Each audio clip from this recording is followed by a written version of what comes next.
common aspects to solving algorithms and sorting. There's two methods we kind of covered this week, was like bubble sorting, merge sorting. So I'm just highlighting things we did this week to just give you an idea of topics that you're covering, that you're learning, that you're applying aspects there.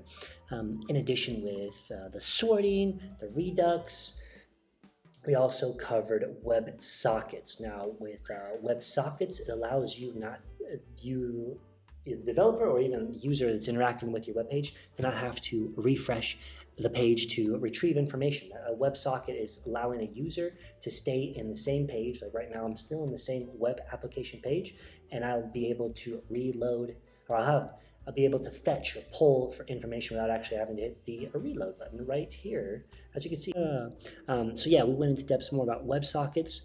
Like there's alternatives to WebSockets, of course, the disadvantages to WebSockets. The great thing about the positive about WebSockets is a user doesn't have to leave the web page they're viewing right now to retrieve information.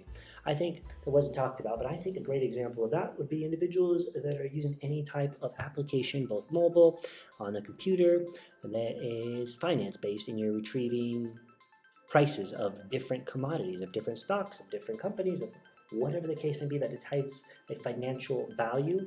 You can stay on the same, like I say, market price screen. Here comes the lovely Amendra with the barking about to persist.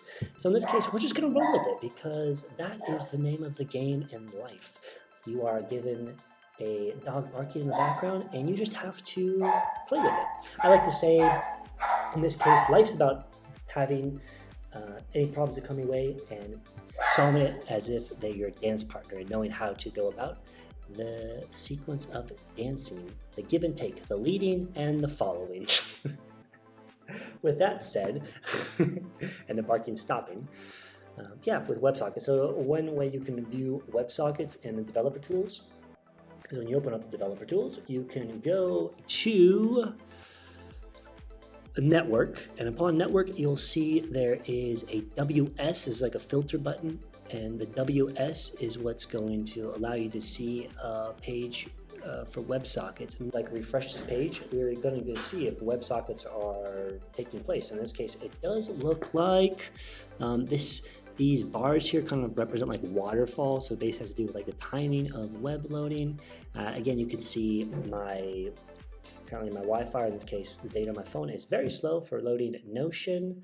But nonetheless, I'm just going to keep going ahead. But that's just a little bit of another topic called WebSockets. Our project, we're not utilizing WebSockets. Okay, so after that, actually, I just realized I do need this page to load.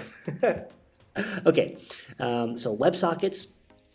Moving on from that, I had an informational interview with two individuals this week. One is a person I've had a call with before. Her name is Joyce Ma. We spoke for about 1 hour this time, just catching up on like where she is at currently in her software engineering career. She's already 3+ years in the industry, and we talked about an hour length of mainly interview questions, how companies are going about doing coding interviews and the different alternatives that companies are now using. It's not like the traditional coding interview where, in this case, you're on a share screen with another engineering individual and you're given whatever type of coding problem or data structure problem, and you have to talk through the problem while another person just sits there and generally just analyzes your decision making and listening to, hopefully you are speaking out loud so the individual can understand a little bit about why you're doing the things you're doing and understand your problem solving abilities. But there's a couple of websites she gave me. Again, highly recommend Joyce Ma. If you're individual involved in the Hack Reactor program, either you just started, you're thinking about it, you graduated, I would recommend reaching out to Joyce Ma because she's also communicated to me that she's welcoming to individuals to just provide more information tied to Hack Reactor or just other software engineers. She's a cool individual to talk to. She provides very deep answers, and as long as you come with very good questions, interactive questions, she's more than happy to answer them. So Joyce, thank you so much for your time. I really appreciate it and look forward to catching up with you again in 1 to 2 to 3 months, relatively in the future, to just touch base with where I'm at and where you are at. So that is cool. Another individual I had an informational interview with is none other than this individual here, Max, okay, here we go, Maximilian Kwok.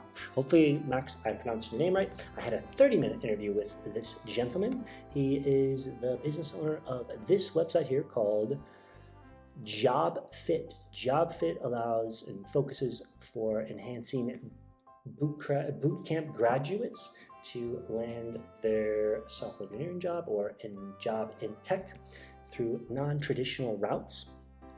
JobFit, modern day search tactics. So it's helping bootcamp graduates go about the job search using tactics that are not traditional sense of just like going to a job board and like applying for jobs. No, more so knowing how to speak to the audience that would be potentially interested in listening to you, and that'd be like the hiring manager, and knowing how to send out communication and in a frequency that would strike their ear in a very engaging way. In this case, like how are you solving problems that they need to solve? And another thing I learned from having a conversation with Mr. Max is a new piece of software called Read.ai. So in Read.ai, it is a note-taking software that can be attached to various, in this case like Zoom, or I know Google also, there's probably other video software platforms that it can be added to record notes. So this call I had with Max took place on Zoom, and he had installed Read.ai during the call, and then after the call he sent me the notes, and this is what was generated during the call. It provided like an automatic summary of our video call, then gave like chapter and topics, so it broke down the video into a more like organized format for whether it's Max or myself to quickly reference the video call. And in addition, it created automatically actionable items and key questions mentioned during the call. So I know there's other bits of software out there, but it was just really cool to see this software in action and how, for the most part, it's really accurate, and you can get a lot of value from not having to focus on during a call with an individual, like taking notes on the side. Knowing that you have a tool at hand that can do that for you just allows you to stay more present in the moment, stay focused on the conversation fluidness, how about that? The fluidness of the conversation, and be able to just be like a receptive listener and then follow up with meaningful questions and perspectives shared on that. So Max, thank you so much for your time. I appreciate that. I'm going to follow up more with the additional sources of information you provided on resumes and just more tactics that I can implement myself. That's just like a little snippet he was suggesting for going about how you present your resume. Highly recommend for any Bootcamp graduate as a software engineer, check out Mac's LinkedIn page, and I think he said he's only going to do it for the next couple weeks, but go ahead and book a free job coaching session, or you can pay, at least I did, you can just pay like $10 and have a 30-minute call with him, which I think is very great value. So Max, thank you so much. And last but not least, there's no last but not least, but another thing I learned this week was how to customize my DevTools, which you probably just noticed upon having my DevTools open up. Look at this. That's not it. Upon which tab just had my DevTools open.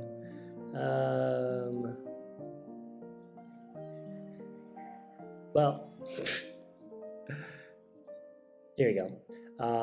So you probably noticed on my DevTools some customization. Like that does not look like the normal format or the font, and also like the sidebar accent color. Well, that's because I learned how to customize a DevTool using a Google Chrome customization extension called Material DevTools Theme Collection. I made a video about it. I also wrote a Medium article on how to do that, so definitely check that out if you're interested in just enhancing or just adding a little flair to your workflow if you are a developer or an engineer and you utilize the DevTools on Google Chrome.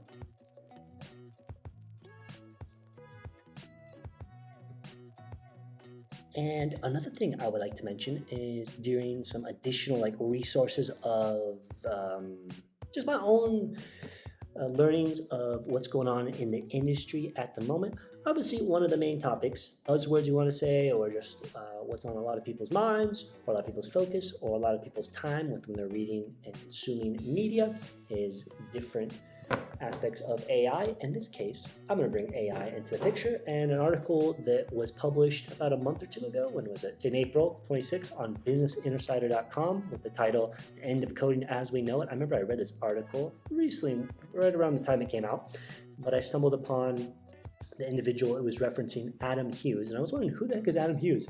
And basically a lot of focus of his article he wrote on Medium, and I read the article that was referencing on this article about how like ChatGPT or like AI is going to be taking over the coding jobs. So that was very interesting. I'm not saying I agree with it or not agree with it. Nonetheless, I do just like to analyze the perspective that it's coming from and see the thoughts presented.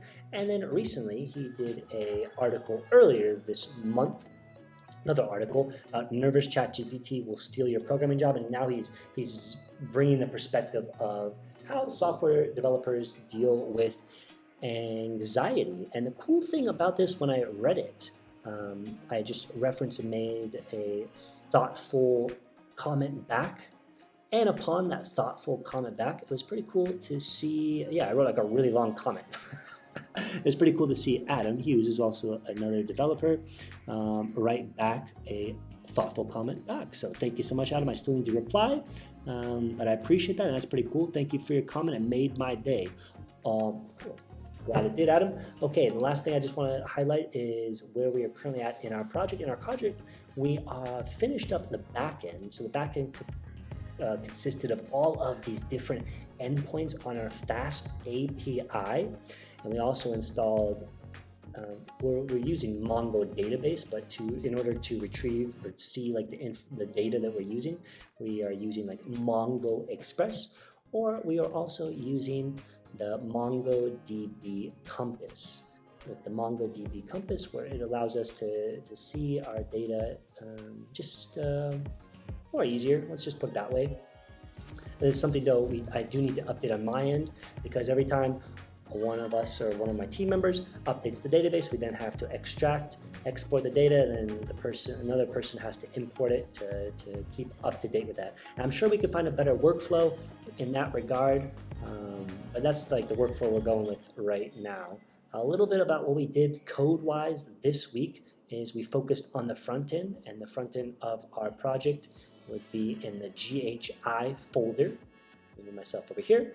In the GHI folder, that's where all of our folders related to the React frontend is stored, and we built out a file directory called components to house all our components. So in this case, we built like a login feature, navbar feature. Well, we're still in the process doing the navbar feature and really the frontend, but we kind of got like the gist of the frontend to connect with the backend. That's what we're mainly focused on this week to click. And that's just a bit. I'll definitely next time spend more time going into the code that I got going on right now. I do have my Docker running, but that's just like an update on that end. Let's actually get a quick glance at the journal where we left off, what I made a note of. This is like the focus going this week because this is a three-day weekend holiday because it's Memorial Day tomorrow in the US. So come on Tuesday, we're looking to finish our bin view page. For our project on Wednesday, we're going to create the forms for adding a new item to bin and form for our wardrobe. And then we're going to do a planner view page. And then Friday, we're focusing on connecting the third-party API to the planner. So that's a little bit of like the outline schedule we got going on this week. I'll do a better job next week doing the thorough documenting and sharing exactly where we are at in our project. But nonetheless, there's 4 weeks left. You saw some footage of what took place this week in Santa Rosa de Cabal. Can I make myself a little bit bigger as I'm doing the last bit of my monologue here? There we go. We can do this. So 4 more weeks. You saw some footage of myself and Val. We went with friends to the Termales in Santa Rosa de Cabal on evening time on a Tuesday, and that was a nice, refreshing way to continue to stay recharged for the week. We had several friends come to Santa Rosa de Cabal and this part of Venezuela to visit us. In fact, one friend came from Medellin. Well, actually, both friends came from Medellin, but one friend came from Medellin to stay for 2.5 days, Friday, Saturday, and Sunday. So we spent a lot of time with him and just showing him around and doing our best to make him fall in love with this area so that he moves here. Now we're just being genuine. And also coming up next week, I'm going to be got my confirmation date, so I'm going to be becoming baptized next Sunday. So look out for footage on that. Wow. And yeah, that's it from my standpoint. Although, last thing I do want to say, with myself and Val, I've figured out more of the schedule for the next 6 months and where we're going to be at, and it kind of consists of spending time in Spain, Portugal, Montenegro, Cyprus, and potentially Sweden, and maybe some other side trips in between throughout Europe. So that's how we're going to be ideally spending and splitting our time throughout the next 6 months after July, because my Colombian visa ends in July. And then we also have to take into consideration how the Schengen zone in Europe operates. We only get 90 days in 27 countries and no more. So then you want to maximize your time outside those 27 countries, 27, 28, depending on what time of year or what time, when you're watching this, because there'll very well be 28 or 29 Schengen countries, and there are, I think there's 27 right now. So yeah, let's end it there. No more talking. Ciao, ciao for now. Go pet a dog, go pet a cat. In this case, I'm a team dog, so go find yourself a dog. And if there's no dog around, just pat your head, pat your belly, go do some meditation, go do something positive, and we'll check in with you next time. 4 more weeks to go. Ciao, ciao for now. Nos vemos el próximo. Gracias. Thank you so much for watching. Got Spanish on my mind. And yeah, if you have any questions or feedback, send them my way. Look forward to hearing from you. Ciao.